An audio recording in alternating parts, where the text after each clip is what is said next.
Deep in the heart of an emerald green forest, where the sunbeams danced on the dew, there lived a mighty lion named Rudra. His mane shone like molten gold, and his roar rolled across valleys like thunder over the mountains.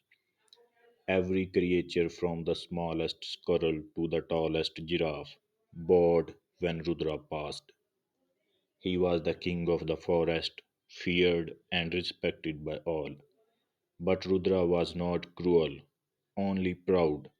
His strength was his crown, and his pride his armor. He believed he needed no one.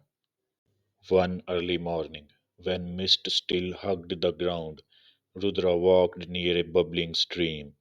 As he bent to drink, a faint squeak came from behind a rock.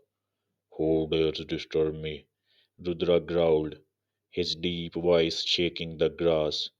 From behind the rock appeared a tiny brown mouse, trembling but trying to be brave. Its whiskers twitched nervously. Forgive me, great king, squeaked the mouse. I did not mean to disturb you. I was just looking for some grains. Rudra laughed, a deep, rumbling laugh that made leaves flutter. A mouse? Afraid of me? You are barely a mouthful. Why should not I eat you right now? The mouse shivered but stood its ground. Because even a small creature might help a mighty one somebody, he said softly. Rudra blinked in surprise. No one had spoken to him like that before, not with courage, not with calm. He chuckled. You help me, the forest king. That's amusing. But you have courage, little one. Go, before I change my mind. The mouse bowed low. Thank you, Your Majesty. My name is Milo. If ever you need me, call my name. Rudra shook his mane. I will remember that, though I doubt I will ever need a creature so small. And with that, they went their separate ways. Days turned into weeks, and the forest grew quiet and golden. Autumn's breath painted the leaves amber and crimson. The air was calm and cool, and Rudra wandered proudly through his kingdom.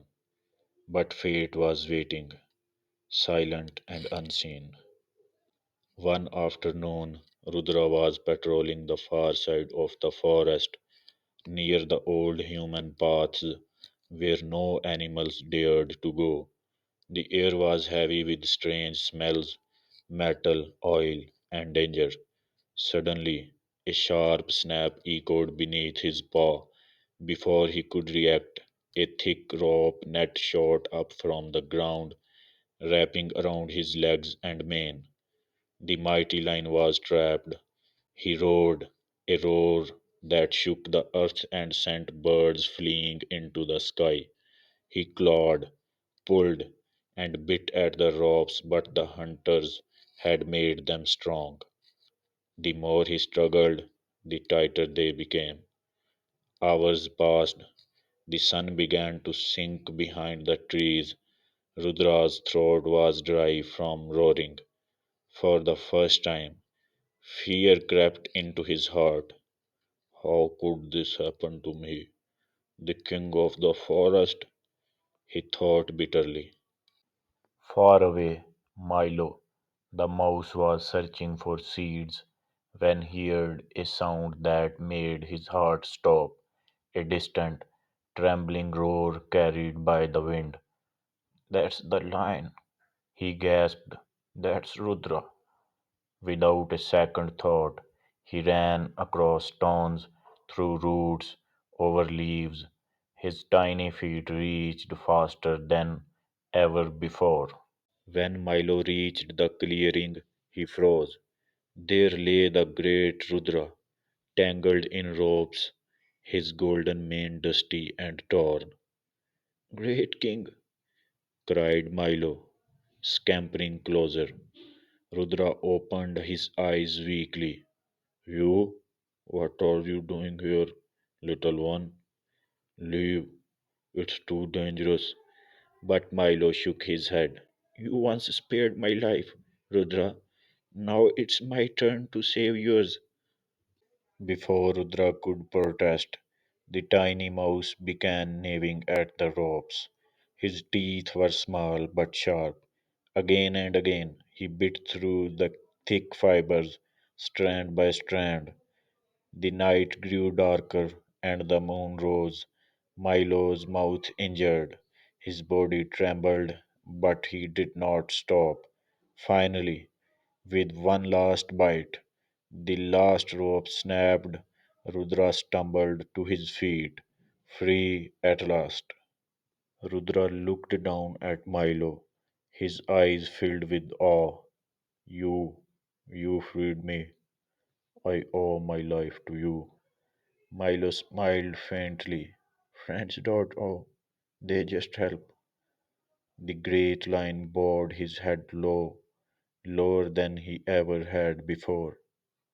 You are small in body, he said softly, but mighty in spirit. From that day on, the forest changed. Rudra was no longer just a ruler of strength, he became a protector of all. He helped the weak, guided the lost, and ensured peace among the creatures. And wherever he went, on his shoulder or beside his paw, was Milo the mouse, the tiniest friend of the mightiest king. One harsh winter, a storm swept through the forest. Trees broke, rivers flooded, and food grew scarce. Animals began to fight over scraps, and even the kindest creatures grew desperate. Rudra tried to calm them. We must share what we have. He roared, the forest is home to all of us. But hunger makes hearts hard.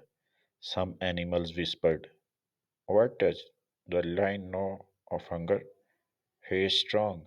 He will eat us when the time comes. Rudra heard their fears and retreated to his den. Saddened, for days he did not eat. Milo watched silently. Then one night he climbed on Rudra's paw and said, you cannot protect others if you fade away yourself. The forest needs you, Rudra. The next morning, Rudra went to the clearing where the animals fought over a fallen deer. Instead of taking the meat, he dragged it to the edge of the forest and divided it. From that day, no creature in the forest ever went hungry again. The animals learned to share, to live as one family, and they never forgot the lesson that a mouse and a lion had taught them. And the forest, bathed in golden sunlight, would echo softly with their laughter, a reminder to every creature that no kindness is ever too small and no friendship ever forgotten. Moral of the story of Rudra and Milo is even the smallest heart can hold the greatest courage. Strength and kindness together create true greatness. If you like the story of Milo and Rudra, so subscribe the channel for more stories like that.